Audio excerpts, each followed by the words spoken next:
Hello, welcome back to my car cave. Today I'm here to talk to you about what's inside this box. As you can see, it's a large box, so you can guess it's probably not going to be 1/18. So let's go ahead and open up the box and see what's inside. So as you can see, you're right, it's a 1/12 scale model. This time the 1997 McLaren F1 GTR Longtail in the Gulf Davidoff livery, raced at Le Mans that year. This is from a brand called Marques. They're actually the brand that makes GP Replicas, which I feature a lot on this channel. So this is, I don't know if it's their first 1/12 offering, but it's the first one I've purchased. And so I'm going to share with you some of my thoughts. It comes in this big box. Kind of interesting. You can't pick it up on camera, but this print is kind of a reflective material, like you would see on your running shoes or something. So when the light shines on it, it kind of reflects. Um, Sadly enough, this does not come with an acrylic cover. As I've talked about, 1/12 scale, the GP replicas come with an acrylic cover. Why this one doesn't, I don't know. It's going to make it a lot harder for me to display unless I'm willing to take it off the base, and that's really kind of unfortunate at this price level. It's more expensive than the 1/12 GP replica Formula One cars, and so yeah, that's kind of a disappointment. It actually comes with a one of those cloth covers you see on some of these higher end models, and I don't know what on earth that is for. So, anyways, let's go through this model. I can pick out a myriad of flaws just looking at it. Not to say I'm not excited about it, but yeah, let's talk about it in detail. Okay, so let's go ahead and look at this model up close. First off, it comes on a leather base. It's nice brown leather. I'm not sure if that's the right color for this particular car. I mean, I think black actually would have probably suited this better. Um, Anyways, I just feel like a nicer leather than GP replicas. I have no idea if it's different or not. Um, but yeah, it's super heavy. Again, I think that's partly the weight of the base, but the car itself is heavier, much heavier than the 1/12 scale F1 cars. Comes with this plaque, which interestingly enough, we'll point out flaw number one. This says limited edition of 500, yet if I look on the box, it says limited edition of 250. So I don't know what's really correct. It's still mass produced. It doesn't matter, but anyways, it's one of several flaws I've found on this car already. So flaw number two I found, when comparing this with actual race cars and even with my Mini Champs 1/18 scale, I find the coloring is not correct. I believe the blue is too light of a blue. It's a nice Gulf blue. It shows up here, looks great in person. But when I look online, in my recollection, I've seen the actual car in person. The blue is actually a metallic blue, not a matte light blue like this. It's a little bit darker. Um, again, I find this blue to be incorrect. The orange looks fine to me. However, I find the color of the wheels to be wrong. Those should be a day glow orange, similar to what you would have seen on, say, the McLaren F1 paint schemes and stuff like that. And also this orange faded stripe that would have been the Davidoff nod. It should be kind of a more of a red, almost burgundy color. It's definitely not the Gulf orange. So, some disappointments on a high price model like this one to have the coloration so wrong, particularly when there's other variants that are already existing and you can see and you can do the research. Those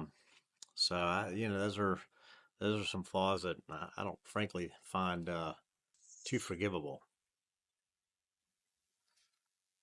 Next up on my list of flaws, and I did not set out to make a video of flaws, it's just turned out to be such as I've reviewed this model more closely, is this air vent here. This air outlet did not exist on the Le Mans car. There was a air turning vane on the front end. This car is well documented. It caught on fire during the race, so you can find pictures of it. Um, this is correct for some of the FIA GT championship races, but not for Le Mans specifically.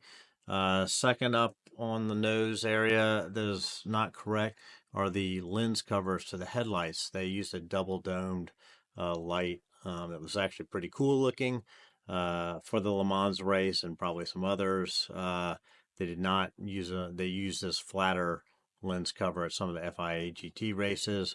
And so again, another massive miss. It did not take me a lot of time to research and find that. And frankly, I have a UT model that's 20 odd, 25 years old, something like that, that has the correct lens cap or headlight cover. So I just don't understand what model they are using to design these based on. I don't know if they're using a presentation model. And then also, I think, these air vents here, at this larger scale, you can paint these black. I don't know why they look fine. They're nicely molded, but paint them black so they don't look like they're not really like they're actual vents. So that's another disappointment I find on this particular model. Next up on my kind of list of disappointments here, not so much a flaw, but just a disappointment is, this detail here where the engine, you be looking into the engine. It should really probably be mesh covered on a race car. This just kind of has a plastic insert that has some, reliefs that try to make it look like an engine. But at this scale, you can do a much better job. So that's kind of, disappointing in my mind.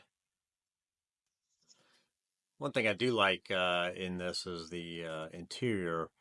It's a little hard to show you with the reflections and whatnot in this room. However, I can tell you it's got you know fabric seat belts, photo etch parts. The flocking on the dash looks really nice. So that is nice. But it would be more enjoyable if I could actually open the doors. And this is where at 1/12 scale, I feel like this would have been a good opportunity for Top Marques to have an opening parts car. This is again, like I said, an expensive model. I have several from Auto Art, GMP, and Kyosho that have opening parts, and at 1/12 scale for a cheaper price. So um, I don't understand why Top Marques didn't think about that. They're having opening parts on their 1/18 scale F1 cars, so I guess a missed opportunity to do that here in 1/12 scale.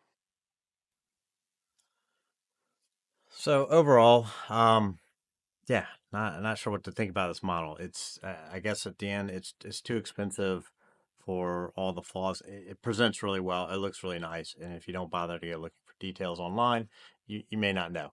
But for the average buyer of this, who probably is a fan, they're going to go and look at those things. So I just think the headlights, this air vent, the paint color, no acrylic cover. Why it says 500 pieces and 250 on the box. All that kind of stuff is strange to me. It's uncharacteristic of GP Replicas. And again, as I understand it, Top Marques is the parent company. So I'm not sure what is going on here. But anyway, so I do, like I said, 3 foot away. It looks amazing. Super nice. But this, yeah, probably not going to last long in my collection, unfortunately.